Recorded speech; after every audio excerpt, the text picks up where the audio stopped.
Welcome to the News Hour. Today, the White House confirmed that the military fired twice at a single alleged drug boat in early September as part of its campaign of airstrikes in the Caribbean. And a source tells the News Hour the military knew there were survivors in the water after the first hit. As Nick Schifrin reports, the developments have sparked bipartisan concern that the strikes were illegal. On the morning of September the 2nd, an American drone flew over what the U.S. identified as a boat carrying drugs. President Trump released this video personally and said a single missile destroyed the boat and killed 11 people he identified as narco-terrorists. But after the first strike, the White House now confirms there was a second strike ordered by then Joint Special Operations Command leader Admiral Frank Bradley. Secretary Hegseth authorized Admiral Bradley to conduct these kinetic strikes. Admiral Bradley worked well within his authority and the law, directing the engagement to ensure the boat was destroyed and the threat to the United States of America was eliminated. A source familiar confirms to PBS NewsHour the second strike was taken despite the military knowing there were survivors in the water.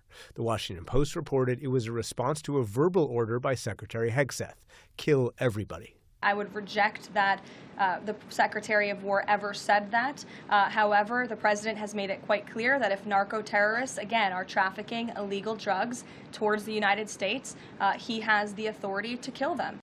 More than a month later, the U.S. military approached survivors differently, rescuing 2 after this strike on a submarine. It's not clear what led to the shift. On Friday night, Hegseth criticized, quote, fabricated, inflammatory, and derogatory reporting, but went on to describe the attacks as, quote, specifically intended to be lethal kinetic strikes. 3 minutes later, from his personal account, he wrote, "We have only just begun to kill narco-terrorists." Those responses reinforced already existing bipartisan concern. The chair and ranking member of the Senate Armed Services Committee said the committee is aware of recent news reports and the Department of Defense's initial response regarding alleged follow-on strikes. The committee has directed inquiries to the department, and we will be conducting vigorous oversight. And the chair and ranking member of the House Armed Services Committee said they, too, are taking bipartisan action to gather a full accounting of the operation in question. On Sunday, other Republicans questioned the second strike's legality. Obviously, if that occurred, that would be very serious, and I agree that would be an illegal act. If it was as if the article said, that is a violation of the law of war. When people want to surrender, you don't kill them, and they have to pose an imminent threat. It's hard to believe that 2 people on a raft trying to survive would pose an imminent threat. Since that first September strike, the U.S. has attacked at least 21 boats, killing more than 80. It's been enabled by a huge regional deployment. The Navy says about 15% of all of its currently deployed ships are in Latin America and the Caribbean. It includes the world's largest aircraft carrier, which Hegseth visited on Thanksgiving. Out at sea, interdicting cartels, defending the American people.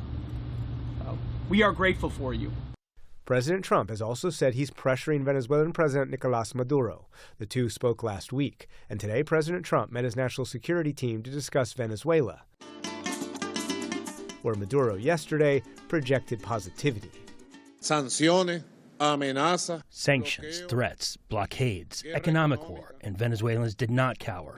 Here, as they say, everyone put on their boots and went to work.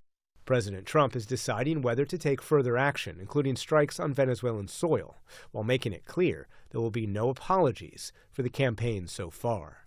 For the PBS NewsHour, I'm Nick Schifrin.